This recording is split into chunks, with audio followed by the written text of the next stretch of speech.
Hello friends, good evening. स्वागत है आप सबका शिव कृपा क्लासेज पर। मैं महेश कुमार वर्मा आप सबका स्वागत करता हूं।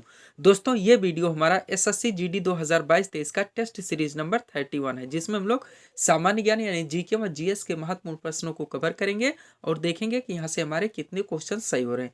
दोस्तों, ये सारे टेस्ट सीरीज हमारे आपके एसएससी जीडी एग्जाम 2022-23 के संभावित प्रश्नों पर बनाए जा रहे हैं। तो दोस्तों, आप लोग इन्हें कॉन्सेंट्रेट होकर सॉल्व करें। क्वेश्चंस कम सही होने पर पुनः टेस्ट सीरीज का रिवीजन करें, ताकि होने वाली एसएससी जीडी की परीक्षा के लिए आप लोग पूर्ण रूप से प्रिपेयर रहें। तो चलिए दोस्तों, ज़्यादा समय ना लेते हुए हम लोग टेस्ट सीरीज नंबर 31 को सॉल्व करना शुरू करते हैं। दोस्तों, हमारा पहला क्वेश्चन है, very very important question. Bharat सेवक समाज यानी कि सर्वेंट्स ऑफ इंडिया सोसाइटी की स्थापना किसने की? क्वेश्चन दो तरह से पूछे जाते हैं दोस्तों। सबसे पहले आप लोग क्वेश्चन पर ध्यान दीजिए। कहीं कहीं लिख के आता है दोस्तों क्वेश्चन में भारत सेवक समाज, फिर कहीं लिख के आता है दोस्तों servants of India society, Hindi में ही लिख के आता है। तो दोस्तों, जैसे भी आए आप लोग समझ जाएंगे। भारत सेवक समाज यानी सर्वेंट्स ऑफ इंडिया सोसाइटी की स्थापना किसने की? ए नंबर है बाल गंगाधर तिलक, बी है गोपाल कृष्ण गोखले, सी है सुरेंद्रनाथ बनर्जी और डी है दादा भाई नौरोजी। तो हमारा सही आंसर होगा दोस्तों भारत सेवक समाज यानी कि सर्वेंट्स ऑफ इंडिया सोसाइटी के संस्थापक हैं गोपाल कृष्ण गोखले। इन्होंने ही दोस्तों पुणे यानी कि महाराष्ट्र में 1905 ईस्वी में भारत सेवक समाज यानी सर्वेंट्स ऑफ इंडिया सोसाइटी की स्थापना की थी। नेक्स्ट देखेंगे क्वेश्चन नंबर 2 को। दूषित जल द्वारा फैलने वाले रोग हैं, हमें बताना दोस्तों दूषित जल के सेवन से कौन कौन से रोग फैलते हैं। ए है हैजा, बी टाइफाइड, 3 नंबर है हेपेटाइटिस, 4 नंबर है फाइलेरिया और 5 नंबर है मलेरिया। नीचे हमारे कोड के अनुसार दोस्तों विकल्प दिए गए हैं। हमें बताना है कि दूषित जल के सेवन से यानी प्रयोग से कौन कौन से रोग होने की संभावना है या रोग होते हैं। तो दोस्तों हम लोग चलिए आंसर करते हैं इसका। नंबर 1 है दोस्तों हैजा, हैजा जो कि दूषित जल के सेवन से ही फैलने वाला रोग है। दूसरे नंबर पे है टाइफाइड, टाइफाइड भी दोस्तों दूषित जल के प्रयोग से ही होता है। उसके बाद है हेपेटाइटिस, हेपेटाइटिस भी दोस्तों दूषित जल के प्रयोग यानी सेवन से फैलने वाला ही रोग है। उसके बाद मलेरिया है, फाइलेरिया है और मलेरिया। मलेरिया आप लोग दोस्तों बार बार पढ़ते चले आए हैं कि यह मादा एनोफिलीज नामक मच्छर के काटने से होता है। तो हमारा 4 नंबर और 5 नंबर यहाँ पे नहीं होगा, बाकी 1 नंबर 2 नंबर 3 नंबर यानी हैजा, टाइफाइड और हेपेटाइटिस, ये तीनों रोग दोस्तों दूषित जल के सेवन से फैलने वाले रोग हैं। अब हम लोग आंसर करेंगे 1 2 3 किस में है, तो दोस्तों हमारा आंसर बनेगा विकल्प नंबर ये 1 2 और 3, ये तीनों कथन दोस्तों सही है। बाकी बी सी और डी हमारा हट जाएगा। नेक्स्ट देखेंगे क्वेश्चन नंबर 3 को। 3 नंबर है दोस्तों निम्न में से कौन सा युग्म सही नहीं है, यानी कि दोस्तों हम लोगों को असत्य कथन का चयन करना है। ये नंबर है मादा एनाफिलिस जिसके सामने मलेरिया दिया गया है, बी नंबर है क्यूलेक्स जिसके सामने फाइलेरियासिस दिया गया है, सी नंबर है रेत मक्खी जिसके सामने काला जार दिया गया है, डी नंबर है सीसी मक्खी जिसके सामने फाइलेरिया दिया गया है। हमें बताना दोस्तों इनमें से कौन सा कथन असत्य है। तो दोस्तों मादा एनाफिलिस मलेरिया हम लोग पहले ही पढ़ चुके हैं क्वेश्चन नंबर 2 में ही, तो ये तो हमारा सही हो जाएगा, यानी मादा एनाफिलिस नामक मच्छर के काटने से मलेरिया रोग फैलता है। उसके बाद क्यूलेक्स, क्यूलेक्स दोस्तों सामने फाइलेरियासिस दिया गया, ये भी बिल्कुल सही है। रेत मक्खी दोस्तों इसके काटने से काला जार होता है, ये भी बिल्कुल सही हो जाएगा। उसके बाद है दोस्तों सीसी मक्खी जिसके सामने फाइलेरिया दिया गया है, जो कि हमारा गलत हो जाएगा दोस्तों। सीसी नामक मक्खी के काटने से दोस्तों नींद की बीमारी आती है, नींद की बीमारी। तो हमारा आंसर होगा दोस्तों यहाँ पे विकल्प नंबर डी, क्योंकि यही हमारा असत्य है और हम लोगों को असत्य कथन का चयन करना था। नेक्स्ट देखेंगे 4 नंबर क्वेश्चन। राज्य लोक सेवा आयोग के सदस्यों की नियुक्ति कौन करता है, यानी UPPSC union public UPPSC Uttar Pradesh public service commission, या किसी भी दोस्तों आप स्टेट लेवल के पब्लिक सर्विस कमीशन को यहाँ पे समझ सकते हैं, जो राज्य लोक सेवा आयोग होता है। एक सेंटर में दोस्तों हम लोग पढ़ते चले आए हैं यूपीएससी यानी यूनियन पब्लिक सर्विस कमीशन, और एक पीएससी दोस्तों ये जो यहाँ पे पूछा जा रहा है पब्लिक सर्विस कमीशन यानी राज्य लोक सेवा आयोग। दोस्तों आप लोग जानते हैं यूपीएससी जो आईएएस कराता है, आईपीएस कराता है, ये सारी आईआरएस यानी ये ग्रेड की सारी सेवाएं दोस्तों सिविल सर्विसेज जिसके के नाम से जिसे हम जानते हैं, उसी तरह से दोस्तों राज्य के लोक सेवा आयोग की दोस्तों जो सर्विसेज होती हैं उन्हें राज्य लोक सेवा आयोग करवाता है। इतना आप लोग दोस्तों जानते होंगे। अब हम लोगों को बताना है राज्य लोक सेवा आयोग के सदस्यों की नियुक्ति कौन करता है। ए नंबर है राज्यपाल, बी मुख्यमंत्री, सी राष्ट्रपति और डी नंबर है संघ लोक सेवा आयोग का अध्यक्ष। तो यहाँ पे हमारा दोस्तों सही आंसर होगा राज्यपाल। राज्यपाल राज्य लोक सेवा आयोग के सदस्यों की नियुक्ति राज्यपाल द्वारा की जाती है, व दोस्तों संघ लोक सेवा आयोग के सदस्यों की नियुक्ति राष्ट्रपति के द्वारा की जाती है। ध्यान दीजिएगा दोस्तों। 5 नंबर क्वेश्चन देखेंगे हम लोग।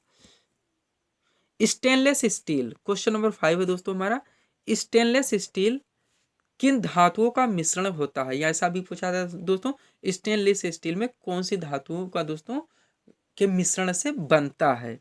ए नंबर है जस्ता पीतल तांबा, बी नंबर है क्रोमियम निकिल और लोहा, सी नंबर है तांबा और जस्ता, और डी नंबर है एल्यूमिनियम क्रोमियम और टिन। हमें बताना दोस्तों स्टेनलेस स्टील जो कि एक मिश्र धातु है, किस चीज का मिश्र धातु है, ये ऐसा भी पूछा था दोस्तों। ध्यान दीजिएगा, स्टेनलेस स्टील एक मिश्र धातु है। अब यहाँ पे बताना है इनमें किन धातुओं का मिश्रण है। तो हमारा सही आंसर होगा दोस्तों क्रोमियम निकिल और लोहा, यानी विकल्प नंबर बी यहाँ पे हमारा सही आंसर होगा।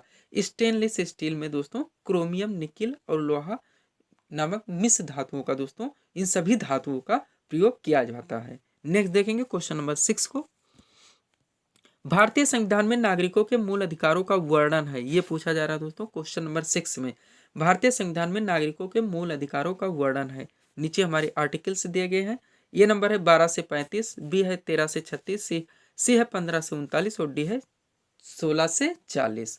तो दोस्तों चलिए थोड़ा सा हम लोग इस पे डीपली बात करते हैं। दोस्तों अनुच्छेद 1 से लेकर अनुच्छेद 4 तक संघ व राज्य क्षेत्रों का वर्णन है, जो कि भाग 1 है, भाग भी पूछा जाता है। फिर दोस्तों 4 के बाद 5 से आ जाएगा, और 11 तक दोस्तों ये सिटीजनशिप की बात यानी नागरिकता की बात की गई है, जो कि भाग 2 है। उसके बाद 11 के बाद 12 से लेकर दोस्तों 35 तक फंडामेंटल राइट्स यानी मौलिक अधिकारों का वर्णन है संविधान में, जो कि संविधान का भाग 3 है। तो कहाँ से कहाँ तक दोस्तों, 12 से 35 तक।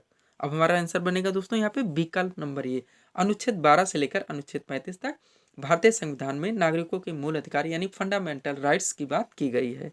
नेक्स्ट देखेंगे 7 नंबर क्वेश्चन। अदिति अशोक का नाम किस खेल से जुड़ा है, ये हम लोगों को बताना है। वेरी वेरी इंपॉर्टेंट क्वेश्चन दोस्तों। 7 नंबर क्वेश्चन है हमारा, अदिति अशोक का नाम किस खेल से जुड़ा हुआ है। तो हमारा सही आंसर होगा दोस्तों गोल्फ से, यानी विकल्प नंबर बी यहाँ पे हमारा सही आंसर होगा दोस्तों। अदिति अशोक का नाम गोल्फ खेल से जुड़ा हुआ है, यानी गोल्फ खेल के दोस्तों ये प्लेयर हैं। नेक्स्ट देखेंगे 8 नंबर क्वेश्चन। संविधान सभा का संवैधानिक सलाहकार बताना है दोस्तों, बिल्कुल फैक्चुअल क्वेश्चन है। बी.एन. राव को संविधान सभा का संवैधानिक सलाहकार नियुक्त किया गया था। नेक्स्ट देखेंगे 9 नंबर क्वेश्चन। सरकारी आयोग संबंधित है, बार बार पूछा गया क्वेश्चन है दोस्तों, इसलिए इस क्वेश्चन का हम यहाँ पर रिवीजन करेंगे। इसका संबंध है दोस्तों केंद्र राज्य संबंधों से, यानी विकल्प नंबर सी यहाँ पे हमारा सही आंसर होगा। नेक्स्ट देखेंगे 10 नंबर क्वेश्चन।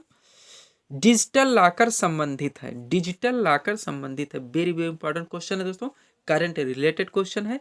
एक नंबर है खाद्य प्रसंस्करण उद्योग मंत्रालय से, बी है आवास और शहरी गरीबी उपशमन से, सी नंबर है सूचना एवं प्रौद्योगिकी से है, और डी नंबर है आवास और शहरी मामलों के मंत्रालय से। हम लोगों को बताना है दोस्तों डिजिटल लॉकर किस मंत्रालय से संबंधित है। तो हमारा सही आंसर होगा दोस्तों, थोड़ा सा कॉमन सेंस आप लगाएंगे तो आंसर मिल जाएगा दोस्तों।